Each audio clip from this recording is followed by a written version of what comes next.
Does the fact that things always act in a particular way prove that God exists? Let's consider.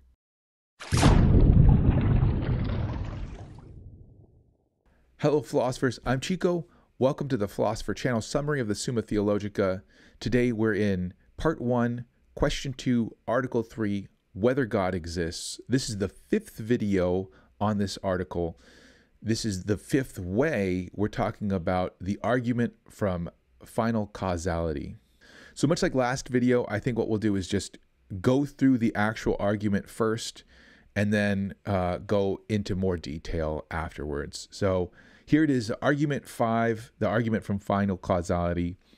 Premise 1, things which lack intelligence, natural bodies in other words, act always or nearly always in the same way so as to obtain the best result. 2, so things which lack intelligence, natural bodies, act for an end. 3, so they achieve their end by intention and not by chance. 4, things which lack intelligence cannot move towards an end unless directed by something endowed with knowledge and intelligence. And he gives as support here, as the arrow is shot to its mark by the archer. 5, so some intelligent being exists by whom all natural things are directed to their end. 6, this being we call God. So look at premise 1 first. Things which lack intelligence, or natural bodies in other words, act always or nearly always in the same way so as to obtain the best result. The nearly always meaning like sometimes there are chance events that interfere with the object doing what it naturally does, but that doesn't mean that it wouldn't do what it naturally does, right? So in other words, like natural objects always act the same way unless they are impeded in doing what they're going to do by some outside source. 2, so things which lack intelligence act for an end. Now, if you're not familiar with final causality, go ahead and check out my video on Aristotle's 4 causes. This argument relies heavily on the concept of final causality as opposed to just efficient causality. And the idea here is that chance, from premise 1, chance is not sufficient to cover the possibility of this regularity that we find in nature. It's not like things are just doing whatever haphazardly. You know, things are always doing the same things over and over again. They always are directed to some end. So final causality is just the name that we give for this directedness towards an end that it appears that everything has, right? It seems like that all things act towards a specific end and not just haphazardly, not just by chance. And in fact, it wouldn't make much sense to say that chance causes things to act in the first place, because for Aquinas, he doesn't believe that chance is even a cause in the first place.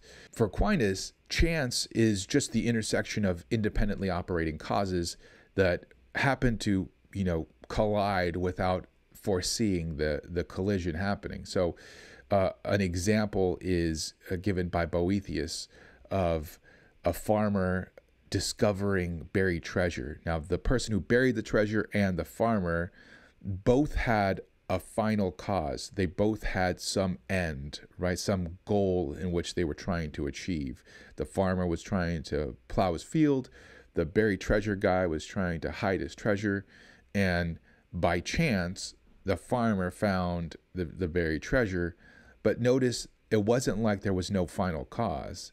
It still was like 2 final causes, and they just happened to collide without the 2 of them knowing. So there's no such thing as really chance. There are final causes, and those final causes interfere with each other. But there's not like a separate thing called chance that actually causes things to happen. So it wouldn't make sense to say that chance causes these things to do what they do in the first place, but the word chance wouldn't account for the regularity even if we were to allow for chance. Now, some philosophers have thought that there is no final causality. There is no directedness that objects have, right? There is no thing that objects are directed towards. that the only type of cause there is efficient causality. Again, not a lot of this is going to make sense unless you should definitely watch the video on the 4 causes. So for them, efficient causality is the only thing that there is. But for Aquinas, he would say that efficient causes can't act unless they're directed towards some end. And that end is the final cause. And he doesn't argue for this in this section, but he does argue for it in an earlier work. 1, a thing can only act insofar as it is in act. So this relies heavily on Aristotle's act-potency distinction. You can either be in act, you can be actual. You could also be, you could have the potential for an actuality, right? You could have the potential to be actual. But if you have that potential, you're not actual, right? You're just potential. So something that is potential is not acting. It is not actual yet, right? It could be actual, but it's not actual yet. So only a thing that is actual is in act. So that's what this premise 1 means. But 2, that which is equally open to different alternatives is in potency to both. If you could go either way, right? If you are indeterminate when it comes to one versus the other, you are in potency to both.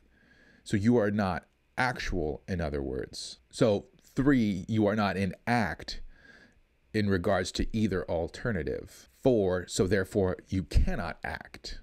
So again, if a natural object isn't determined to some end, if it doesn't have some kind of final cause that says this is what we're going towards, right? Like this is what our action is directed at, then it wouldn't be able to do anything because it would just be in potential to multiple different things, but it wouldn't be in act towards anything specifically. So it couldn't act. So for that reason, everything must have a final cause, Aquinas says. Premise 3 then, so not fortuitously, but designedly do they achieve their end. So this one is a little bit confusing because it uses that word designedly, and that sounds like it's sneaking in the word designer, but that's not exactly what's going on here. He's just saying that it's not by chance, but with some kind of end. It's not until premise 4 that he starts to actually argue for some kind of designer. So it's not until actually premise 4 where he starts to argue for some kind of intelligence. So premise 4, whatever lacks intelligence cannot move towards an end unless it's directed by some being endowed with knowledge and intelligence. So why is this the case? This is an argument filled out by John Whipple that Aquinas gives, but not in as much detail. 1, an agent doesn't act in a given way unless it is influenced by an end, right? You don't act unless you have some kind of goal in mind. Even if you're just flipping a coin for fun, you have some kind of goal, which is that for fun goal, right? You have some purpose. Even if we were wandering aimlessly, the purpose of wandering aimlessly is the feeling of freedom or something like that. There's some kind of purpose that you have to everything you do. 2, non-cognitive agents cannot explicitly know their ends, though, right? When we're talking about let's say a tree growing. A tree doesn't know what it's doing. Or a rock hurtling through space. A rock doesn't know that, what its goal is, what its end is. It doesn't know where it's supposed to be. 3, so the only way of accounting for the ability of an end to influence such an agent is to appeal to an inclination which is impressed on that agent by some intelligent being. Right? In other words, like, what makes it the case that there is some kind of end? If these things don't know their end, then how is it possible that they have this end that they're directed towards? Aquinas argues only intelligent beings have that kind of end. Only intelligent beings can direct things towards an end, and he gives the example as an arrow shot by an archer. Now, this is kind of a confusing example because when an archer shoots an arrow, the archer directs it to begin with, and it's just you know, an external type of directedness, and the arrow goes where it's supposed to go. But when we're talking about the directedness of natural objects, that directedness comes from within, right? That comes from the very nature of the things themselves, right? It's within the very nature of a rock to go wherever it's hurtling, right? Or it's within the very nature of a tree to grow into an oak. So the final cause, even though it's impressed upon natural objects, is done so in the very being of those things. But 5, this shows that some intelligent being exists by whom all natural things are directed to their end. 6, this being we call God. In other words, this argument is asking the question, why isn't it the case that things just happen willy-nilly? Why isn't it the case that rocks just fly whichever way haphazardly? Why is it the case that things happen regularly? If it happens regularly, it seems like things are happening with some kind of directedness, some kind of end. And if they have some kind of directedness, well, where do they get that directedness? It seems like natural objects don't have directedness the same way that intelligent beings have a directedness because they know what their ends are. But natural objects don't know what their ends are. So how could they possibly have those ends? The only way would be if some intelligent being gave them those ends. And we see human beings giving natural objects certain directedness, but how can we account for the directedness of all natural things? And the fact that all natural things in their very being have this directedness, the only way we could is if we posit something that created them with this kind of directedness. And that would, of course, be God. So there's the argument from Final Causality. If you have any questions on it, please let me know in the comments. Also, please don't forget to like, subscribe, comment, and share this video. And please stick around for future Summa Theologica videos. Especially, we have the objections to the existence of God coming up, and especially spicy is the problem of evil. So you don't want to miss that one. So I'll see you in those videos. Adios.